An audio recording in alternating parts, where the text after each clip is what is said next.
Kama ni mara yako ya kwanza unatembelea chaneli yetu ya Top 5 Media, tunakuomba ubonyeze neno subscribe, kisha kwa chini itatokea alama ya kengele. Tunakuomba ubonyeze kengele hiyo ili uwe wa kwanza kupokea taarifa katika chaneli yetu. Asante. Yes bwana, moja kati ya mchezo mkubwa wa ligi kuu ya NBC, mechi ya mzunguko wa kwanza ambao umetoka kuitazama kutokea Ruangwa Lindi, ni mchezo ambao umetoka kuikutanisha klabu ya soka ya Yanga Sports Club wakiwa wageni dhidi ya kikosi cha timu ya soka ya Namungo ambao ndio ambao walikuwa wenyeji katika mchezo huu wa mzunguko wa kwanza ligi kuu ya NBC. Mchezo kati ya kikosi cha timu ya soka ya Namungo dhidi ya kikosi cha timu ya soka Yanga ulikuwa ni wa kuvutia sana, hususan katika kipindi cha kwanza na kipindi cha pili. Hii ni mara baada ya burudani safi kutoka kwa kikosi cha timu ya soka ya Namungo Football Club. Katika kipindi cha kwanza timu hizi ziweza kutoshana nguvu ya sare ya 0-0, lakini mambo yalibadilika katika kipindi cha pili ambapo milango ilianza kufunguka kwa upande wa klabu ya soka ya Yanga, bila kuisahau klabu ya soka ya Namungo Football Club. Tunashuhudia dakika 68 ya kipindi cha pili ya mchezo kati ya Yanga dhidi ya Namungo. Basi Shadrack Sakaboka aliweza kuiandikia klabu ya soka Yanga Sports Club bao la kuongoza, ikiwa ni bao pekee la kwanza ambalo limeweza kufungwa katika mchezo huu ndani ya kipindi cha pili. Lakini Yanga hakuwa kinyonge, kwa sababu dakika 72 kutokana na pasi safi aliyopiga mudathiri ya Aya Abbas, basi Maxi Nzengeli Mpia moja kwa moja akaweza kuiandikia klabu ya soka ya Yanga bao la pili. Lakini Namungo hakuwa kinyonge, kwa sababu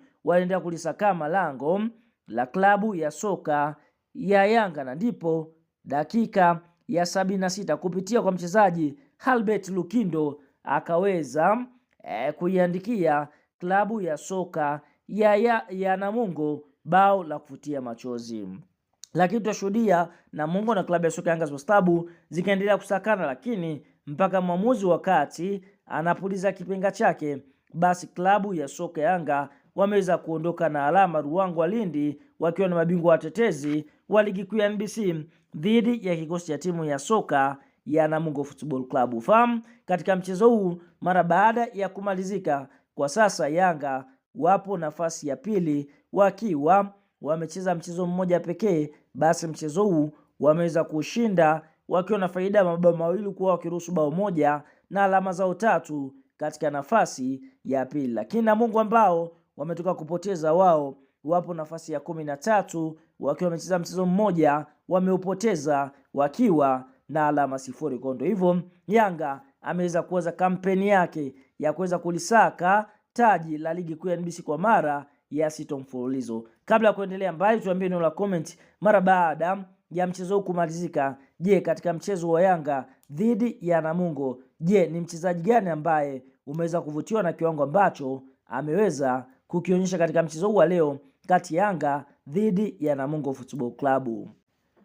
Sasa mara baada ya mchezo wa klabu ya soka ya Yanga Sports Club na kikosi cha timu ya soka ya Namungo na klabu ya soka ya Yanga kuweza kufanikiwa kuibuka na ushindi wa mabao 3-1 kupitia afisa habari na mawasiliano wa klabu ya soka ya Yanga ndugu Ali Shabani Kamwe ameweza kutoa neno. Ali Shabani Kamwe anasemaje? Cha kwanza anasema hivi: Ali Abdullahi hapa akimshukuru Mwenyezi Mungu kwa matokeo ambayo wameweza kuyapata klabu ya soka Yanga, kwa sababu kama sio Mwenyezi Mungu basi wasingeweza kuyapata matokeo haya. Kisha akaandika hivi: watu wewe, akaweka na vimoji vya kucheka. Huyo ni ndugu Ali Shabani Kamwe kwa upande wake akitoa neno. Hii ni mara baada ya klabu ya soka Yanga kuweza kuondoka na ushindi katika mchezo wao mzunguko wa kwanza pale Ruangwa Lindi dhidi ya kikosi cha timu ya soka ya Namungo, ambapo amemshukuru Mwenyezi Mungu na kusema watu wewe, akimposti Shashamani ama Peter Shalulile